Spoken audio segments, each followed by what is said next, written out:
No, that's better than That's a bit about Cambridge. Yeah, that's a little chance to public these lines.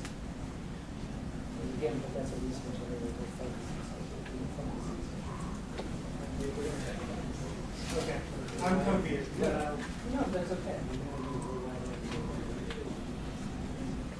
So you experiment.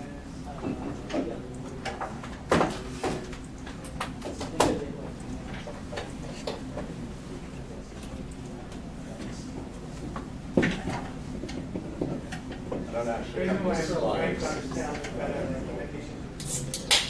or anything to present, although I guess if I'd been more prepared, I might have set up a little demo. But I don't know how quickly we want to focus this conversation. So there was a feature called deltas that we sort of talked about at Mix last year, that we have a prototype for, that we've done some playing around with and some fairly deep thinking on. So I can describe what that is and get input on that. Or if we want to start out just talking more generally about change tracking and some of the requirements of some of the scenarios before we drive into a particular proposed solution, we can do that. So what would people like to see?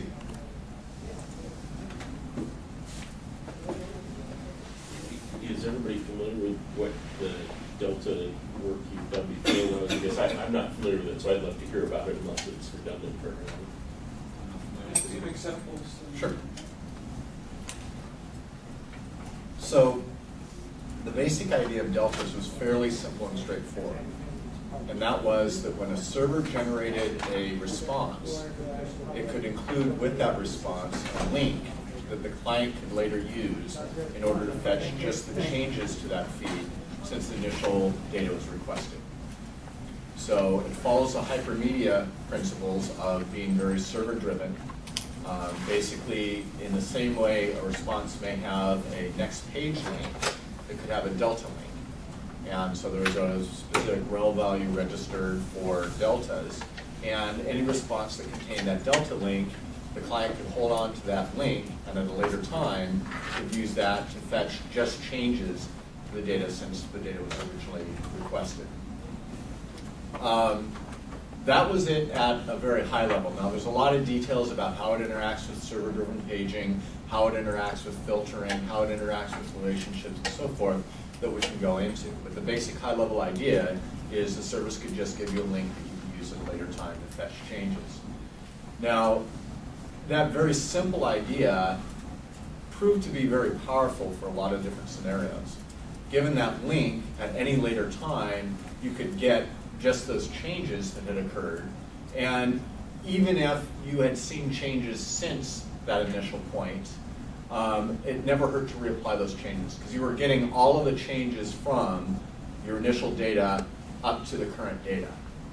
The server didn't actually have to keep track of changes. Typically, the implementations that we had in mind, and we tried not to be too implementation driven, but it was a design requirement that the server needed not to have to keep per client state. We wanted to make sure that this scaled, and by letting the server generate a URL, we envisioned in most scenarios that URL basically containing a watermark. And so at any later time, the server didn't have to keep any per client state. All it had to remember is the timestamps each change was made, and most databases, for instance, have that capability. And as long as you know when changes were made, at any time, anyone can give you back what you have encoded in a URL, which is the request and the timestamp of the last change as of when you served that request. And it's a fairly straightforward process just to generate any records that have changed since that point. It gets a little bit more complicated once you get into deletions. For deletions, you kind of need a side table for a tombstone table so that if something's been deleted since you originally fetched it, you still have some place to get at least the ID. You don't have to keep the whole thing. You have to keep just the ID in order to return that back, and so that the client can remove that from their local collection. If you start supporting things like deltas on filters, that starts getting a little bit more complicated. Because if something is not in your initial set and later gets changed so it's now in your set, then that timestamping, that high water mark will find it because it's now in the set of things that you asked for. If it was in the set and it gets changed and is still in the set, then again, your high watermark mechanism will find it. However, if something used to be in your set and a change was made to it such that it's no longer in your set, querying just for things that have changed since a particular time that meet your original filter condition, it won't naturally appear. You would need some type of data change capture or other mechanism, logging mechanism or something else, to know the changes that had occurred, so you could do a query that found out if, at the time that the initial response was generated, something existed in the set that no longer exists in that set. So that's where we started talking about once you got more complicated queries that you were trying to do change tracking on, the more mechanisms were involved in the server to try to figure out just those changes. Now, is the link that kicked back, that's for query? Yeah, so the idea was that the link that came back would come back in your results, and it would be an opaque thing that the server generated. And when you re-executed it, it would return you just changes that occurred since you read your initial data. Right, so changes to the object that will reference in that query. Right, changes to your overall result. So you also get when you just get the data, so to say, for query requests to the server, that data link, Right. and then you get a set of new entries back, but in addition also another. You would get a new delta link, exactly. When you use a delta link to get your changes, you get the changes in a new delta link that you could use to get changes the next time you needed changes. There's an interesting relationship with server-driven paging. Server-driven paging is a feature that allows a server to return results in fixed or even variable set sizes and multiple responses. And so with server-driven paging, you make a request, you get back a partial result and a next page link, and that next page link you send back to the server to get the next set of results and the next set of results until you get the full set of results. With the deltas, what we said was that you wouldn't get the delta link until you had retrieved that last result, just to be sure that you weren't trying to apply changes to an incomplete result. We also said it was possible to do paging over your delta request. So if I got 10,000 records initially and then didn't go back for another month and use my delta query to get changes since a month, I might have more changes than fit in one page. So again, your delta request could have multiple next page links up until the final page of changes would then have the delta link that you could use to get the next set. And you would know when you were current by the fact that you got a new delta link. There's also an interesting side effect with paging, which is since in most cases the server is not keeping state from your first request through your next page request until the next link, if you're allowing changes to occur on your server while the user is fetching the multiple pages, it's possible that the results that they get are inconsistent. And deltas are actually a way to get to a consistent state. Because if at the end of your multiple pages you get a delta link and you immediately request changes, you will by definition, by following all of the changes from that delta link, the multiple pages of that delta link, get to a point where your local state represented maybe not the current state of the database because something may have changed, there may be a race condition from when you got the result that contained the next delta link. But at least it was a consistent state at the point at which your delta link was generated for you. So it had a lot of these nice I guess little... unless that page too. Pardon? I said, I guess unless that page too, and then you're in that same scenario. Well, the other thing we said is that the results returned in your deltas were ordered by when the change occurred. So if you were applying changes in the order that you got, that they occurred, and you got to the point where the server didn't know about any more changes, then you are by definition in a valid state of the server. Now, the very next instant there may be another change, but that's not an inconsistency, that's a latency. So what does the system do? Well, we talked about a few things that, is that distracting? We can turn that off if we're not using it. Theoretically, we can turn that off.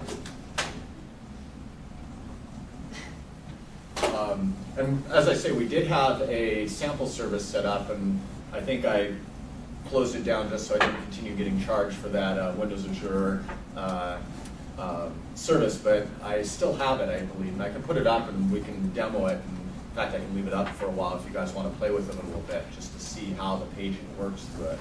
I actually put up an example. That one may still be up. I put up an example of a Netflix feed that had deltas enabled, so that you could go and get the Netflix data, and rather than once a night when they change 1 or 2 titles, having to fetch the whole thing down again, you would actually, using the delta link, just get those 2 titles that are no longer available for instant view, or those 3 that have been added for instant view, or those 2 that they changed the rating for. So it's kind of something fun to play around with. So what does this do? Number 1, it solves the consistency thing. Number 2 is it gives me a server-driven, hypermedia-driven, scalable way that I can get just changes that occur to my data. What doesn't it do? It doesn't give me full multi-master synchronization of data, right? It assumes that there is one true source of the data, which is the service that you're fetching data from. And that's where you go to find out the latest information. I can make changes to my local data, just as I do today with OData, and I can submit those changes back to the service, just as I do today with OData. But I'm not synchronizing those. I am making an optimistic request from the client to change data on the server, and then I'll get deltas to tell me, okay, those changes have occurred. Now that's actually kind of interesting because in some ways it's a more flexible model for how you make changes to data in the service. So in many cases, if I'm making changes to the data in the service, it's not through direct actions, like I'm not going to directly insert a new record or modify an existing record, but I may execute an action. And that action may, as a side effect, that action may be place an order. And that action of placing an order might be to update the status of the order to placed, might be to create a new shipping thing, might be to deprecate the number of available items of those particular types by 1 or however many I put in my shopping cart. So there may be a variety of different things that happen on the server, state changes on the server, that I may not even understand on my client. So the fact that rather than trying to change state on my client, I'm executing an action and then requesting from the service what has changed as a result of my action actually models some types of service interactions, not all, but some types of server actions in a much better way, a more fidelity way. We even talked about the possibility of combining actions and deltas a little bit, and that what you got back from the action was a delta link that you could use to find out what had changed as a result of the action that you just performed. But it's not multi-master. So I can use it in distributed client scenarios. How well it suits itself to a truly offline scenario kind of depends on the chance of conflicts, on how partitioned the data is and how long I'm offline. So if I go offline for a long period of time and I work on my email, and then I go back online and submit my changes and get my deltas, that's going to work pretty well. This is my mail, and I've made changes to it, and actually most of the changes I've made, I've either deleted things or I've created new things. I haven't changed much. If I'm in the field creating new sales orders and pushing those up, that's going to work well because I'm creating new data. That new data is not conflicting with other people. If I have some type of shared data and multiple different people are editing, making changes to that shared data simultaneously, such that when I go to sync my changes back, there's a high likelihood of conflict, then it's not going to work very well as a distributed, synchronized, offline scenario. Does that make sense? So have you thought about check-in, check-out or anything? Now we're opening all possibilities. That's actually very Yeah. interesting.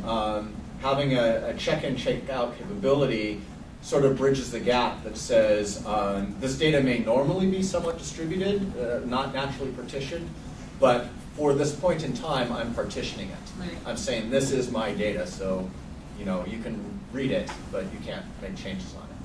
Right. Yeah, actually, I think that's a great addition to Yeah, if the you types of implement scenarios. Delta for a distributed and shared resource kind of Uh-huh. environment, then that almost like a must-have kind of feature. So just to contrast a little bit, a full synchronization, are people, who's familiar with the Microsoft Sync framework? Okay. A full synchronization system, like the Microsoft Sync framework, allows basically peer-to-peer replication, so that any node can synchronize with any other node. It's a true multi-master peer-to-peer system.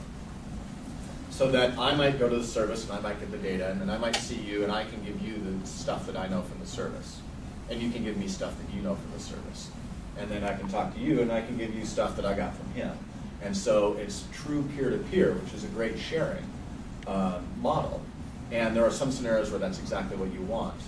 The cost of doing that is much higher because now I've gotten data from all these different locations. We have created state that the server knows nothing about. And you guys have, meanwhile, been talking amongst yourself, creating this state that the server knows nothing about. And now when we go talk to the server and you talk to the server, there are likely going to be conflicts. And so a framework like the Microsoft Sync framework has conflicts built into its natural working model, where each of us has to understand the full topology of devices. So it has to know everybody else and what data everybody else has changed. And part of what we synchronize is not just the data, but our knowledge of the network. And then the data itself carries exceptions. So at any point, I can query and find out what do you think the value for this particular data value is versus your value and your value and your value. And it's a very, very powerful system, but it adds a lot of complexity. And so one of the things that we're talking about the other day is trying to draw the line between having something very simple in OData that addresses targeted scenarios that are valuable and building something that fleshes out the set of scenarios that you may potentially support, but at the cost of greater complexity. When we looked at doing full sync framework, the cost on the protocol, on the clients, on the servers, and on everyone else was significantly higher. You now on your server have to start storing this, what in the sync framework they call knowledge, and transporting that knowledge and doing comparisons of knowledge in order to do synchronizations peer-to-peer. So with that kind of background, our Delta's interesting. Is there enough functionality there to meet scenarios that you guys would have? Is it the right, we can talk about some of the other detailed trade-offs, but first of all, is there even an interest? Would you guys use this, and where would you guys use this? You're nodding, so. Yeah, it's something very interesting to us. We've got customers asking us to leverage that functionality, expose that to our drivers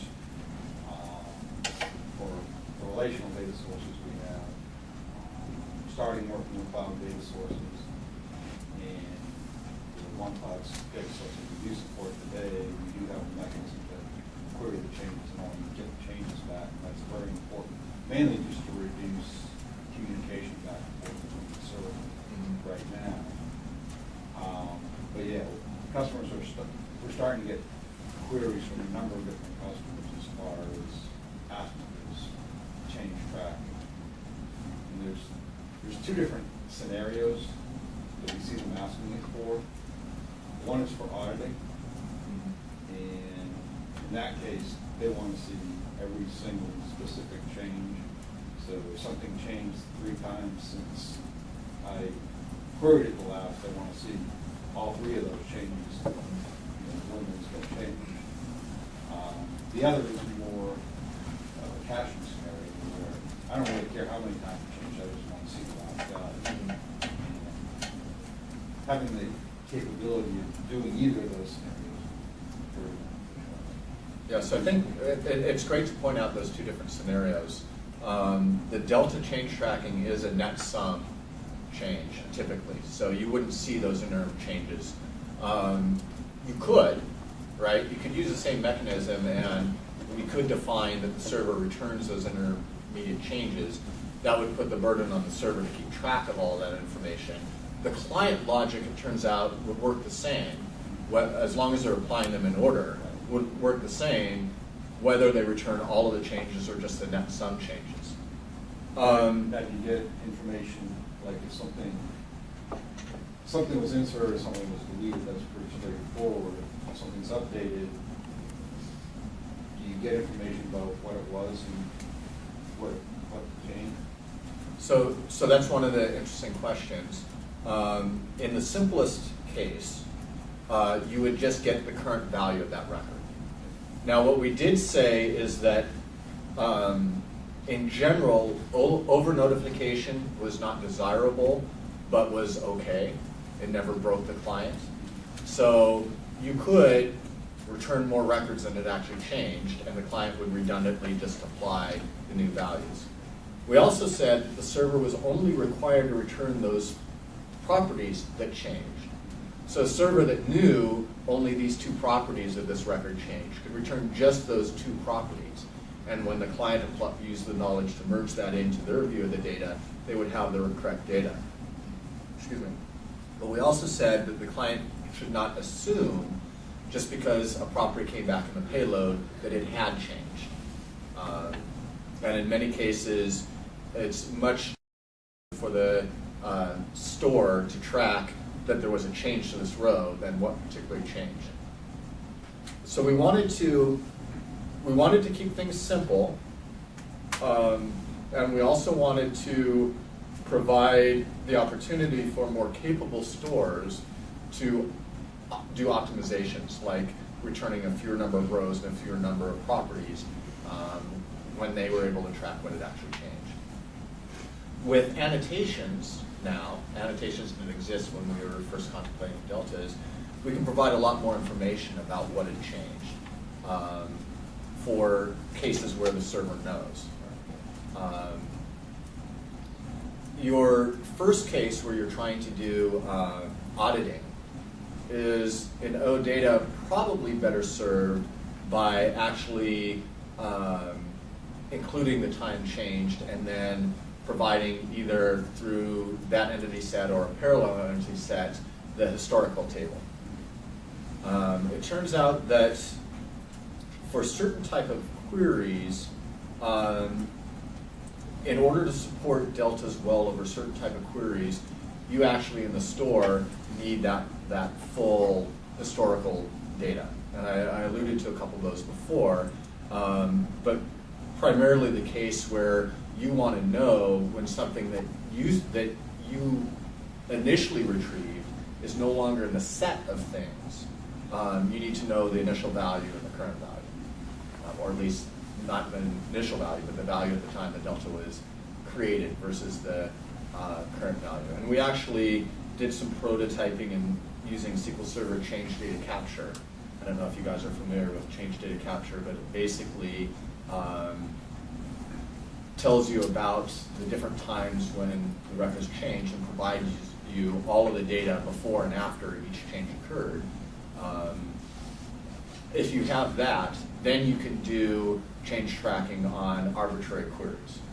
So the other thing that we kind of said in the Delta feature is that if the server can't support change tracking on a particular request, it would signify so by not returning a Delta link. And so it was kind of up to the server how sophisticated of queries they wanted to support deltas for.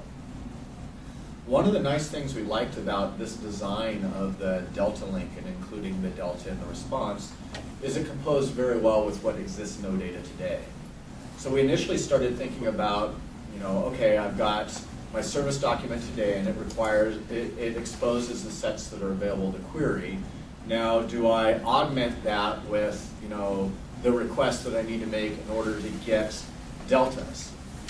And when we, and for a while, we went down a path that basically said there was a difference between making a request for data and a request for deltas. And when we're able to say, really any request can return in its result a delta link, it collapses things very nicely because, of course, clients that don't care about the delta link can safely ignore that. But clients that want to do this local diffing now have a mechanism to know exactly those cases in which they can get that additional information. I just thought of something. Would it make sense to also consider, at least, to make the data service do notification rather than client pulling the updates? So that's actually a great question. And we talked a lot about push versus pull models. Right. And kind of what we came to was, if we implemented a pull model where the client returned a delta and then the server returned a delta that they created, and then the client was able to pull on that, it was easy to build a push model around that. Because now the client could, for instance, turn around and, if the server supported notifications, could post that delta essentially to a notification queue and say, tell me when this thing changes. Right. And then we already had the encoding of what that data is. It's just a matter of now the server's keeping track of that delta and who it needs to notify Right. when that delta Yeah. executes. So we did envision the push scenario as well as a pull scenario. Yeah. But we felt like it could build on top of the pull. So I can think of a perfect scenario to use pull. So one of the hypothetical use cases that we built a virtual observatory of CO2s, which actually aggregates data from very heterogeneous data sources. Some sources don't change very often. For example, maybe the city decided 2 years later to turn a huge farmland into a heavy industry factory. That changes the CO2 kind of thing magically in the city. Then the traffic control could give me almost every minute kind of update about how the CO2 is, due to the cars on the street. So I can, if I want to consume the CO2 data from this virtual observatory, perhaps I will just pull constantly the changes due to the traffic. But then I want to be notified whenever there's a large kind of factory replace a farmland or agriculture kind of change. So I can use both features easily and very productively. It's also,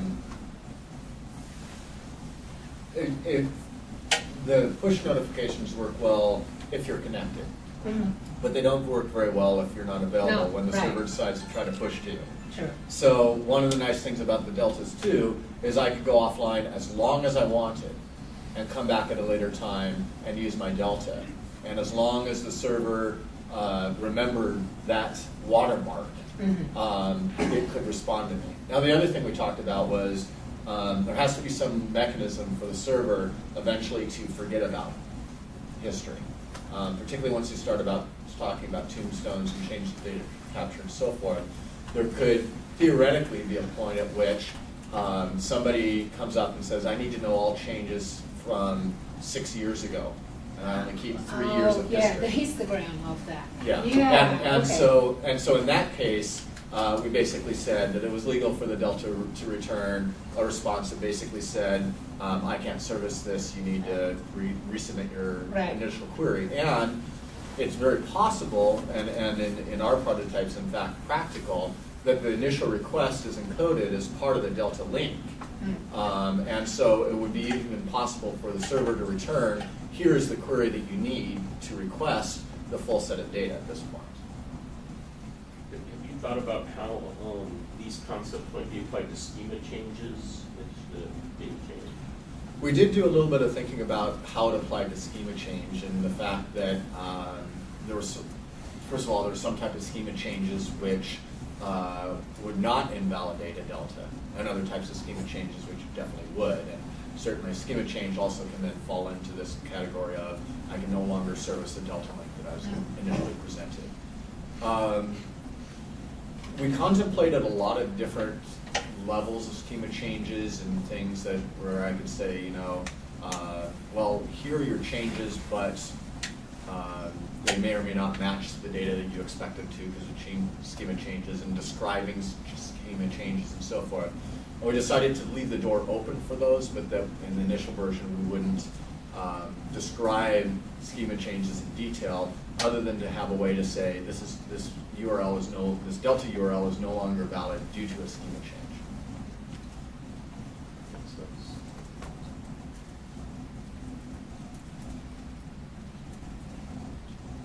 Are your deltas stored on a per table, per query, like per row? How does it work? So again, we tried not to mandate a particular implementation, but we did think about how we would implement deltas to make sure that they're implementable. And in the systems that we considered, the server really had to keep no per client state. And it was again a design requirement. The server not be required to keep per client state in order to support deltas. So in something like a relational database, which is what we initially prototyped this over, the requirement was for simple change tracking on sets, if you didn't talk about filters for a moment, that the server needed to have timestamps on every row, and needed to have a tombstone table in order to track deletions, where the tombstone table contained either needed one per table in the database, or you needed one that encoded the table name as well as the keys and the time that it was deleted. And with that state on the server, you can do change tracking over sets, over unfiltered sets. You could also, so I talked a little bit about the problem of having to keep change information if you allow records to change that might move them in and out of a particular request. There is a interim level, which is to say, as long as the filter is on an immutable column, then you don't have to keep the interim change history, because you know it won't have moved in or out of your collection based on changes to the row, only additions and deletions. And the degenerative case of that, of course, is if your filter is only on key properties. So if, particularly in a federated system where I might have, a federation key that partitions my data by zip code or by whatever else, I can query for all information by zip code, and now I can safely change track that only by keeping the tombstone table and the timestamps. So there was this interim thing that said, as long as you know that the query is filtered on a property that's not going to change, I don't need to keep historical information. But it was very definitely the design that you could do something where you kept state information about the system, but the server kept 0 client state until you got to a push notification scenario. And of course, with the push notification scenario, you would need to keep track of the location that you were pushing to,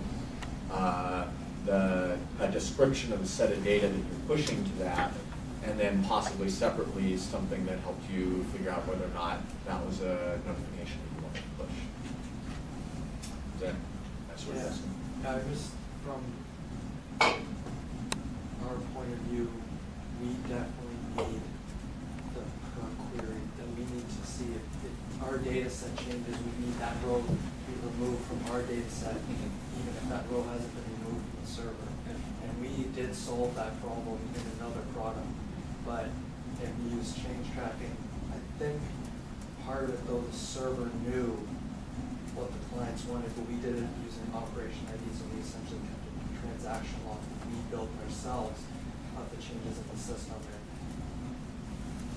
And an OData approach to moving data, like we're looking at OData from the point of view of moving data from the server to the client and back and forth. We need a way to handle that problem within OData. So I'm not sure it makes sense to put that right into the standard. We need to build it on top of the standard, but it is a problem we need to solve. So this is a scenario where you have fetched data initially from the server. One of the rows that you got from the server you marked as deleted. and you've tried to push that deletion back to the server and it's failed? Or just you have not yet pushed it to the server, but you want it to see locally deleted between the time that you delete it and the time you push that? No, that's not what I meant when I said deleted. I meant deleted from, it's, say you partition your data, okay? So you're a salesperson, and you have a bunch of customers, and you need to know about your customers. And then something in your company changes, and all of a sudden you have new customers and someone else is losing customers. That change, the person that gets the new customers needs the new customer, but that isn't a new entry in the server. And then the person who's losing a customer, they need that customer to be deleted from their device, but that's not a delete that's in the server. I see. That's what I mean by deleting from the client but not the server. Yeah. We need to be able to solve that problem. Yeah. So that was a scenario we anticipated with deltas. We asked ourselves a little bit, does the client care that a record that it saw before, that was part of the set that it saw before, is no longer part of the set because it was hard deleted versus because it was changed and no longer part of that set? Or is all they care about that they should remove that from the set? Does that make sense? Yeah. I don't know if I can say in general that they don't care, but I would say that in a lot of cases, if the client only cares about the data they have on their device and not the data that's in the rest of the system, then whether it's deleted on just their device or deleted in the server or what caused the delete, I don't think matters to them. But that's my opinion of thinking about it for 10 seconds, not necessarily that everyone is on the problem. Fair enough. In the Delta specification, the way we proposed handling that, because we thought in most cases the client wouldn't care, and the only case we could think of where they would care is if there were perhaps cascading actions. The fact that this customer was no longer existed meant I was going to go delete a bunch of orders that shouldn't really have been deleted, hard deleted, because. So what we did is we represented deletions with a tombstone, and in the Atom format we used we followed the Atom tombstone specification, which is basically just a record with a URL of the thing URI of the thing that it has deleted, and we added to that a deletion reason, and the deletion reason was deleted or changed or unknown, so that the server could actually tell the client, this is deleted because of a change. It's no longer something that fits the category that you initially requested, but it's still valid or potentially valid. This is something that is deleted because there was a hard delete on the server. This thing no longer exists as far as I'm concerned. So it could be any reason. Right. It was a permission related. Yep, it could be permission related. You used to be able to see this person and now you cannot see this person. And now that gets to the question, do you want to tell them that it's permission related, or is that itself a violation of security? And all you can really tell them is, as far as you know, it's no longer there. And, one of the things we struggled with, though, is what about cases where the server might not know whether the thing no longer fit the initial criteria or was hard deleted? And in fact, there were some scenarios where it was expensive. It was easy for the server to find out this record no longer exists given the filter that they've specified, but much costlier for the server to figure out it still exists, it's just changed. And did we want to impose that cost on the server to return that information, or did we want the server to be able to say, as far as you're concerned, this is no longer in your set, but don't make any other assumptions about whether it still exists or not in the world. And so that was one of the areas where we were, again, trying to do a trade-off between how much information do we provide at what cost of both complexity and assuming certain reasonable implementations, cost of actual computing that information. So it's interesting, to hear you say, in most scenarios, really what I care about is just removing it from the set on the client, because that was kind of what we came to. Yeah, I think that's, as far as I know, that's how we solve that problem. And basically, then the direction we would give is, unless you're told it was a hard delete, you have to assume it may still exist, but is just no longer relevant to the request you initially made. So now this when you get a delta link, are you getting actual entities back, or I'm sorry, I'm just thinking of things. Like, one way we kind of did is we use operations instead, whereas when you like do a download, let's say, you're getting like full entities, but then when you want to do change tracking, you don't care about the full entities, you only care about what's changed. So you said that you only return the properties that change. So what if, like, how do you tell the, I guess, how do you tell the client that it's an update, or how do you tell the client it's an insert, or how do you tell them that you need to delete this one? Is that part So, of, yeah.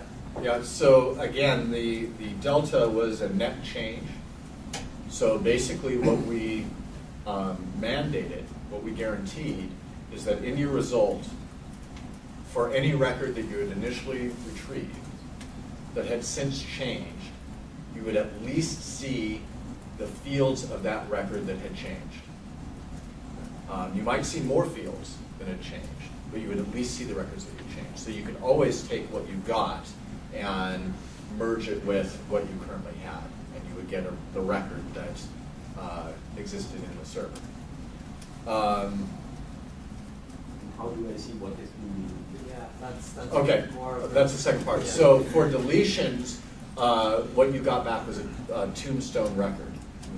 And so, as I said, in either Adam or Jason, basically a tombstone record was a record that was clearly marked as a tombstone. So we used the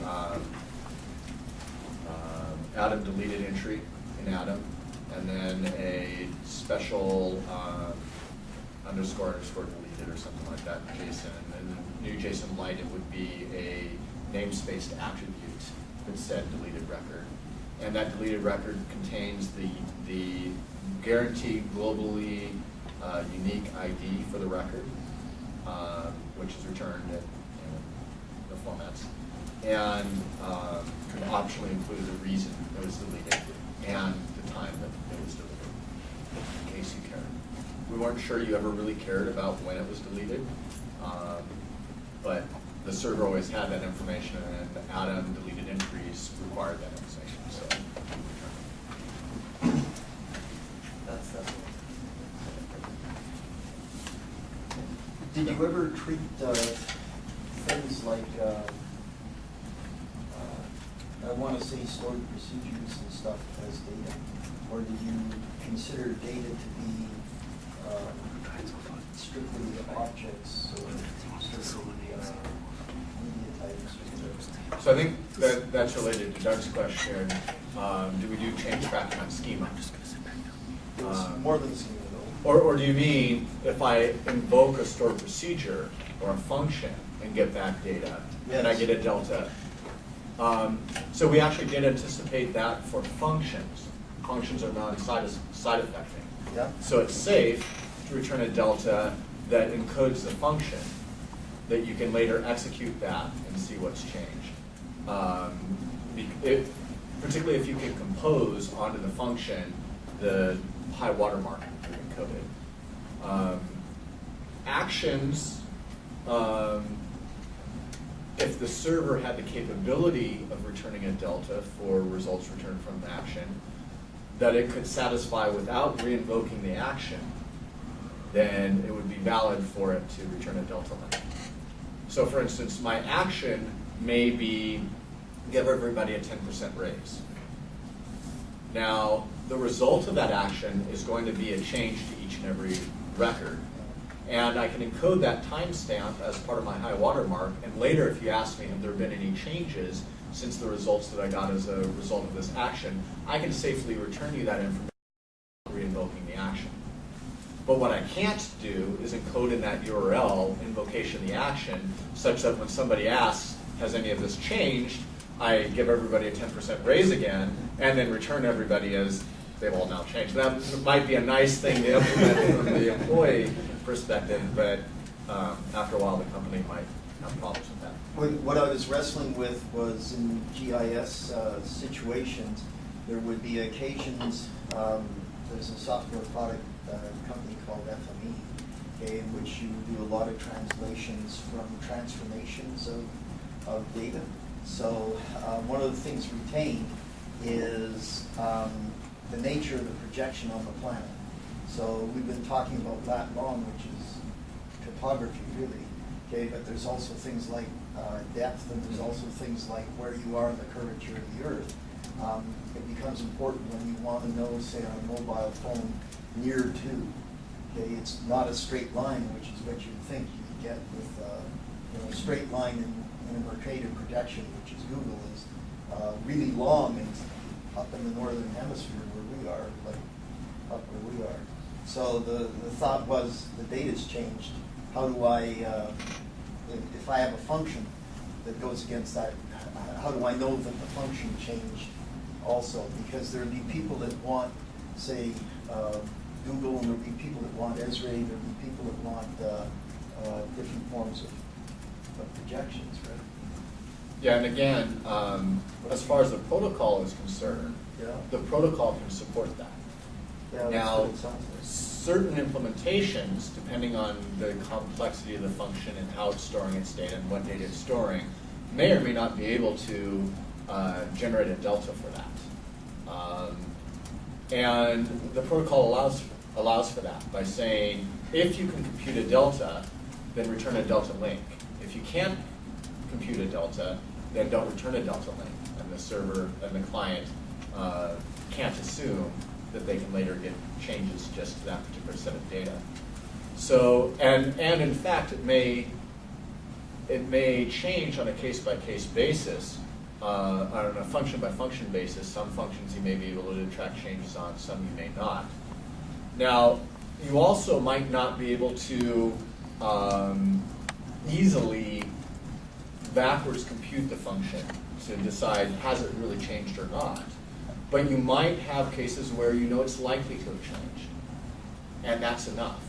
If you can guarantee that you know when it has changed, but it may not have changed, you can over-notify again. You can say, you know what, the data on which this function was calculated has changed. I don't know if that actually resulted in a change for you or not, but I'm going to push you a delta because it may have changed. Does that make sense? No, absolutely, because one of the hidden problems with open data is that there will be people that change your data and you want to know that that occurred, right? So that when they use your data, say, against you or use it in uninterpreted manners, you want to know that that occurred. And one of the things we've been doing is looking at hashing on lat long. And if the hash goes to the same position, we're assuming the data's the same. I can't not say that tuple actually. But if you, as long as I can know that I have a function, delta equivalent, I can get a workaround.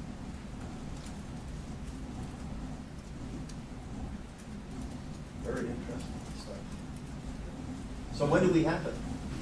I just have some thoughts on the issue. Is that I think for the protocol, it looks like a very nice feature, but I'm a bit concerned with the extra work for creating producers, basically, because this can be very complex in the producer, and it affects the whole OData ecosystem, I think.